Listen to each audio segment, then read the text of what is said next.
Graduate MLC ఉప ఎన్నికలో BRS అభ్యర్థి రాకేష్ రెడ్డిని గెలిపించాలని కేటీఆర్ పిలుపునిచ్చారు. రాకేష్ రెడ్డి స్వయం కృషితో పైకొచ్చిన వ్యక్తి అని అన్నారు. అలాంటి విద్యావంతుడు శాసనమండలిలో ఉండాలన్నారు.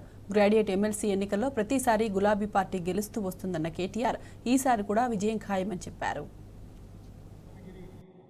శాసనసభ నియోజకవర్గ పరిధిలోనే దాదాపు 13,000 పైచిలకు గ్రాడ్యుయేట్ ఓటర్లు నమోదు చేసుకొని ఉన్నారు.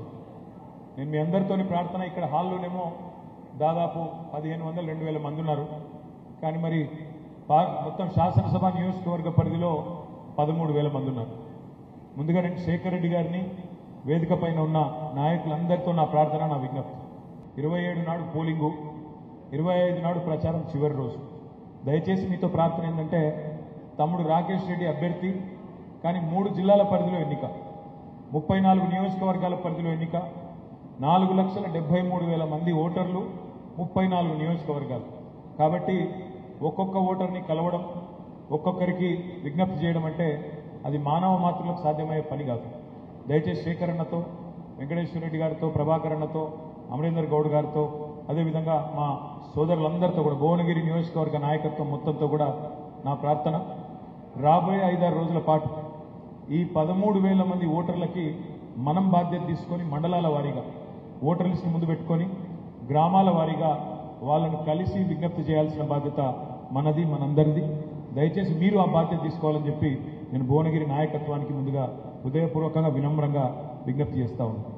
పోటీ చేసే అభ్యర్థి ఒక్కడు కావచ్చు, కానీ మనందరం పోటీలో ఉన్న అభ్యర్థులుగానే భావించి మనం రాబోయే వారం రోజులు దయచేసి కష్టపడదాం. మొన్న పార్లమెంట్ ఎన్నికల్లో ఎట్లా అయితే క్యామ మల్లేష్ గారి కోసం మీరందరూ కూడా తిరిగినారో, అదేవిధంగా తమ్ముడు రాకేష్ రెడ్డి గారిని కూడా ఈ ఎమ్మెల్సీ ఎన్నికల్లో మీ అందరి సహకారంతో మంచి ఓట్లు సాధించాలని చెప్పి కూడా ప్రార్థిస్తా ఉన్నాం. ముందుగా ఈ నల్లగొండ, ఖమ్మం, వరంగల్ ఈ 3 జిల్లాల్లోని గ్రాడ్యుయేట్ సోదరులందరికీ ముందుగా నేను హృదయపూర్వకంగా ధన్యవాదాలు తెలియజేస్తా ఉన్నా. ఎందుకంటే 4 పర్యాయాలు ఎన్నిక జరిగింది. ఈ కాన్స్టిట్యున్సీ ఏర్పడ్డప్పటి నుంచి 4 సార్లు ఎలక్షన్ జరిగింది. 4 సార్లు గులాబీ కండువానే ఎగిరే విధంగా తీర్పునిచ్చిన మీకు హృదయపూర్వకంగా నేను ధన్యవాదాలు తెలియజేస్తా ఉన్నాను. మొదటి 2 సార్లు ఆనాడు కపిలవాయి దిలీప్ కుమార్ గారిని ఎమ్మెల్సీగా మీరే గెలిపించినారు ఉద్యమ టైంలో.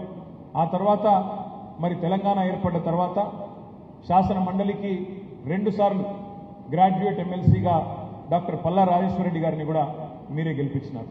మరి ఈరోజు తమ్ముడు విద్యావంతుడు, బిట్స్ పిలానీలో ఎంఎస్ చేసిన ఒక ఉన్నత విద్యావంతుడు, పిలానీలో విద్యాభ్యాసం చేయడమే కాకుండా తాను ఒక సామాన్య రైతు కుటుంబం, వరంగల్ పక్కనే వర్ధనపేట నియోజకవర్గంలో వంగపహాడ్ అనే ఊరుంటుంది.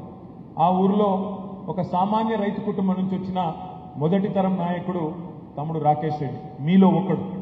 అందులోంచి వచ్చిన తమ్ముడు చదువుకున్నాడు, సొంతంగా విద్యాభ్యాసం కూడా బిట్స్ పిలానీలో ఏ పైరవి లేకుండా మంచి మార్కులు సంపాదించి బిట్స్ పిలానీలో సీట్ సంపాదించుకున్నాడు.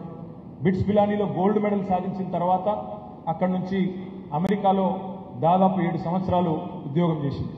అక్కడి నుంచి 7 సంవత్సరాలు ఉద్యోగం చేసినా కావాలంటే అక్కడే కోట్ల రూపాయలు సంపాదించుకుంటూ స్థిరపడే అవకాశం ఉన్నా, లేదు నేను నా దేశానికి పోతా, నా రాష్ట్రానికి పోతా, నా తెలంగాణకు పోతా అని చెప్పి తిరిగి వచ్చి ఇక్కడ మరి ప్రజా జీవితంలో అడుగుపెట్టిండు. మొన్న శాసనసభ ఎన్నికల సందర్భంగానే బీఆర్ఎస్ పార్టీలో చేరిండు. నాకు ఒక సందర్భంలో కేసీఆర్ గారు ఆశీర్వాదం ఇచ్చినారు. కాబట్టి తప్పకుండా ప్రజల తరపున వారి గొంతుకై నేను మాట్లాడుతా అంటూ మీ ముందుకు వస్తా ఉన్నాను.